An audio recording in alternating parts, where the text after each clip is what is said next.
Hai, salam belajar. Perkenalkan, nama Bapak Vicky Octavian Ardi. Bisa dipanggil dengan Pak Vicky. Kali ini kita akan belajar mengenai materi di dalam IPAS, yaitu di bab 4 tentang kerusakan alam di lingkungan sekitar. Mari kita mulai pembelajaran. Yang pertama ada perubahan pada bumi. Perubahan pada bumi yang terjadi di permukaan bumi ini berkaitan dengan peristiwa alam. Suatu peristiwa alam biasanya dikatakan sebagai bencana alam jika menimbulkan korban jiwa, kerusakan lingkungan, kerugian harta benda, dan dampak psikologis. Selanjutnya ada bentuk-bentuk peristiwa alam. Peristiwa alam dapat terjadi di darat, laut, maupun udara. Ada beragam bentuk peristiwa alam yang bisa kita jumpai di bumi. Misalnya, guncangan yang terjadi di darat, naiknya air laut, dan angin yang berhembus di udara. Permukaan tidak semua peristiwa alam bisa menjadi bencana alam. Bencana alam adalah bencana dari serangkaian peristiwa yang disebabkan oleh alam. Misalnya terjadinya tsunami, gempa bumi, banjir, gunung meletus, angin puting beliung, kekeringan, dan tanah longsor. Mari kita mulai pembahasan yang pertama. Bencana pembahasan yang pertama adalah tsunami. Nama bencana tsunami diambil dari bahasa Jepang yang artinya gelombang ombak lautan. Suku kata su yang berarti lautan dan nami berarti gelombang ombak. Tsunami adalah rangkaian gelombang ombak laut raksasa yang terjadi karena pergeseran di dasar laut akibat gempa bumi. Biasanya teman-teman sudah tahu tentang berita banyaknya atau maraknya terjadinya bencana alam tsunami, yaitu dimana biasanya terjadi di daerah-daerah pesisir pantai. Yang kedua ada gempa bumi. Indonesia merupakan negara yang rawan terjadinya bencana alam. Salah satu bencana alam yang sering terjadi yaitu gempa bumi. Hal ini dikarenakan Indonesia dilalui 3 lempeng tektonik, yaitu lempeng Indo-Australia, lempeng Eurasia, dan lempeng Pasifik. Gempa bumi juga bisa diakibatkan oleh aktivitas gunung berapi. Saat gunung berapi melakukan aktivitas vulkanik, yaitu erupsi, gunung api akan mengeluarkan awan panas, hujan abu, lava, gas beracun, dan banjir lahar, di mana gempa bumi atau bencana alam gempa bumi itu kita akan merasakan seperti adanya getaran yang terjadi di dasar bumi. Bencana yang ketiga adalah bencana alam banjir. Banjir adalah peristiwa terendamnya suatu daerah atau daratan karena naiknya volume air. Umumnya banjir disebabkan oleh ulah atau perbuatan manusia. Namun banjir juga bisa disebabkan oleh faktor alam, yaitu volume air yang meningkat sehingga daerah atau daratan menjadi terendam. Volume air dapat meningkat karena hujan deras dalam waktu yang lama atau naiknya permukaan air laut.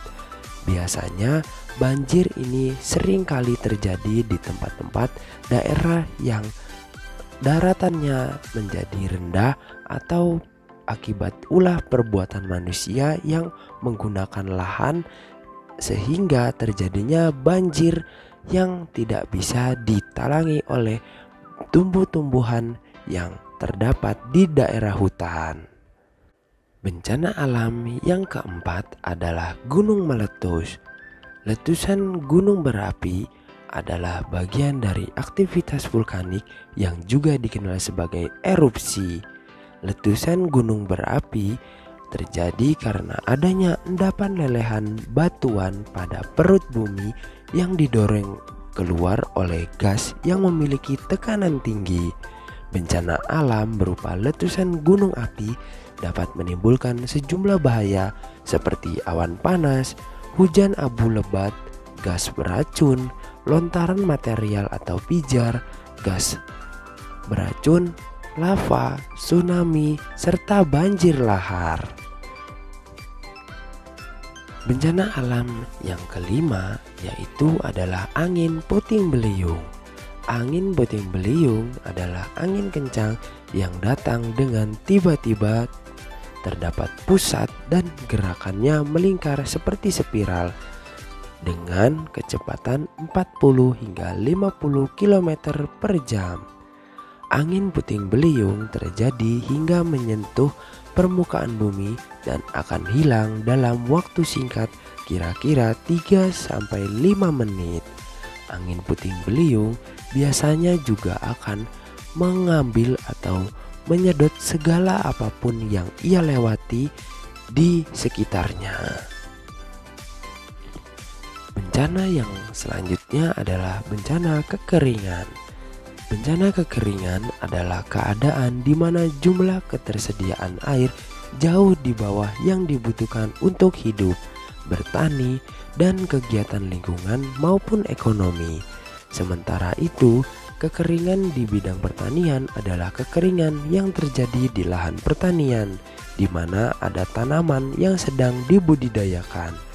Biasanya, bencana kekeringan itu biasa kita sebut atau kita kenal dengan istilah musim kemarau. Bencana selanjutnya adalah tanah longsor. Tanah longsor adalah salah satu jenis gerakan massa tanah atau batuan atau juga campuran keduanya akibat kestabilan tanah yang terganggu.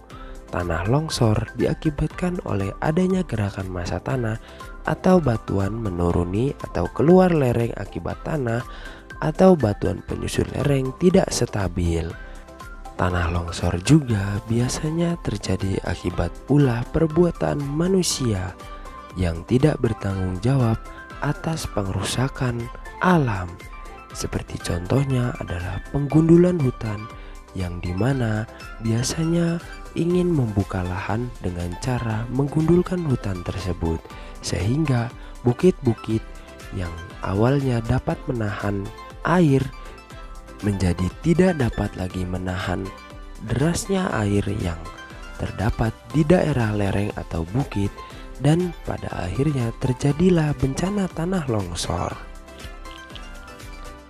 Selanjutnya ada kerusakan lingkungan sekitar, di mana yang pertama tadi ada banjir. Banjir biasanya terdapat di daerah permukiman kota maupun desa yang biasanya tempatnya sudah menjadi pencemaran lingkungan seperti banyaknya sampah yang dibuang ke area sungai. Yang kedua ada polusi. Polusi merupakan sebuah kerusakan lingkungan sekitar yang diakibatkan oleh pabrik-pabrik yang tidak bertanggung jawab. Biasanya polusi itu disebabkan oleh pabrik-pabrik yang dimana tidak bertanggung jawab atas gas-gas atau asap atau uap yang dihasilkan menuju keluar. Yang ketiga ada tanah longsor, di mana tanah longsor itu tadi merupakan sebuah kerusakan lingkungan sekitar yang disebabkan oleh alam ataupun juga oleh perbuatan manusia. Yang ketiga adalah pencemaran laut. Pencemaran laut ini juga bisa didapat dari perbuatan manusia, yaitu pencemaran laut yang dihasilkan dari sampah-sampah masyarakat atau sampah-sampah dari rumah tangga. Yang kelima ada kebakaran hutan. Kebakaran hutan merupakan kerusakan lingkungan sekitar yang biasanya terjadi akibat ulah perbuatan manusia, di mana kebakaran hutan itu juga sama halnya dengan proses tanah longsor, terjadinya tanah longsor, yaitu kebakaran hutan biasanya merupakan sebuah ulah perbuatan manusia yang ingin membuka lahan dengan cara membakar hutan tersebut. Selanjutnya ada penyebab kerusakan lingkungan sekitar. Yang pertama ada faktor alam, yaitu dari gunung meletus banjir, dan gempa bumi dari faktor manusia adalah penebangan hutan, buang sampah, dan limbah industri. Kita mulai dari faktor alam terlebih dahulu.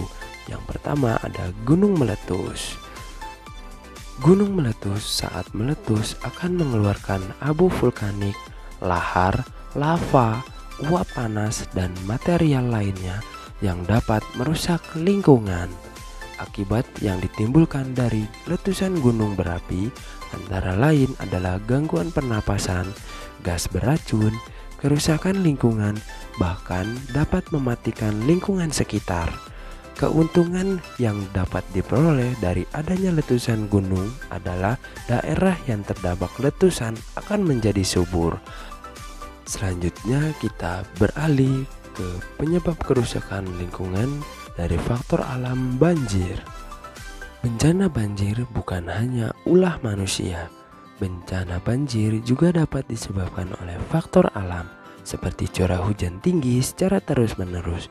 Curah hujan seperti ini membuat sungai meluap atau membuat tanggul jebol karena tidak lagi dapat mampu menampung debit air. Akibat yang ditimbulkan dari banjir tentunya membuat bangunan dan tempat tinggal makhluk hidup menjadi rusak. Lapisan tanah yang subur menjadi hilang terbawa air serta tanaman-tanaman menjadi rusak. Selanjutnya adalah faktor alam dari gempa bumi. Gempa bumi terjadi karena adanya pergerakan lempeng bumi ataupun juga bisa terjadi dari aktivitas gunung berapi. Dampak yang ditimbulkan dari peristiwa ini tergantung besarnya kekuatan gempa tersebut. Jika kekuatan gempa sangat besar, kemungkinan akan menimbulkan tsunami. Akibat dari gempa bumi antara lain banyak bangunan yang roboh, terjadinya tanah longsor, dan juga terputusnya jalur transportasi. Selanjutnya kita beralih ke faktor manusia. Yang pertama adalah penebangan hutan. Aksi penebangan hutan liar sering terjadi di Indonesia. Hal ini dapat menyebabkan hutan menjadi gundul. Hutan yang gundul tidak dapat lagi menyerap dan menahan aliran air hujan, sehingga dampaknya sangat merugikan masyarakat yang tinggal di kawasan sekitar hutan tersebut, karena dapatnya terjadi banjir dan juga bencana tanah longsor. Selanjutnya adalah faktor manusia dari buang sampah. Aktivitas membuang sampah sembarangan masih sering kita lihat, terutama membuang sampah ke sungai. Membuang sampah ke sungai ini sangat berbahaya karena sampah bisa menyumbat atau menumpuk di aliran sungai yang nantinya dapat mengakibatkan banjir saat musim penghujan tiba. Sehingga kita dilarang untuk tidak membuang sampah sembarangan, apalagi membuang sampah hingga ke aliran sungai. Yang ketiga adalah faktor manusia, limbah industri. Biasanya limbah industri berasal dari pabrik dan rumah tangga. Jika tidak dikelola dengan tepat, limbah-limbah tersebut akan merusak lingkungan hidup. Pengelolaan limbah misalnya dengan mendaur ulang limbah rumah tangga menjadi barang kerajinan yang berguna dan bernilai ekonomis, sehingga nantinya limbah-limbah dari rumah tangga ataupun industri tersebut dapat lebih bermanfaat dan berguna untuk kedepannya, sehingga tidak dapat menjadi perusak kerusakan lingkungan. Selanjutnya ada dampak perubahan lingkungan. Yang pertama ada erosi, yang kedua ada abrasi. Nah, erosi adalah sebuah pergeseran tanah sama seperti halnya seperti tanah longsor. Namun erosi itu adalah sebuah pengikisan tanah yang diakibatkan oleh air yang terdapat di daerah dataran. Sementara abrasi merupakan pengikisan dataran atau daerah di pesisir pantai atau pinggir-pinggir sungai yang diakibatkan atau dihasilkan dari proses pengikisan oleh air. Yang ketiga adalah banjir. Yang keempat adalah tanah longsor. Dampak perubahan lingkungan lainnya adalah membuang sampah sembarangan. dan juga membakar sampah. Membakar sampah merupakan sebuah dampak perubahan lingkungan yang dimana proses pembakaran sampah itu akan menghasilkan sebuah karbon dioksida yang sangat berbahaya bagi kesehatan manusia dan juga hewan-hewan di sekitar. Sehingga lebih bagus atau lebih baiknya adalah untuk menanam sampah-sampah tersebut di dalam tanah. Yang ketiga ada daur ulang. Proses daur ulang ini sama halnya menggunakan barang-barang yang sudah terpakai, kemudian kita daur ulang atau kita recycle, kemudian kita membuat barang-barang tersebut menjadi lebih berguna dan lebih bermanfaat kembali. Yang keempat adalah dampak perubahan lingkungan menanam pohon. Dampak dari perubahan lingkungan menanam pohon yaitu adalah proses penghijauan di tempat-tempat hutan-hutan gundul atau daerah-daerah gundul yang sudah terjadinya proses perubahan lingkungan yang diakibatkan oleh manusia. Menanam pohon merupakan sebuah proses penghijauan hutan kembali agar kerusakan alam tidak terjadi di tempat tersebut. Proses menanam pohon ini biasa dikenal dengan istilah reboisasi. Baiklah, mungkin itulah pembelajaran yang dapat kita pelajari pada hari ini tentang materi di bab 4 mengenai materi kerusakan pada lingkungan sekitar.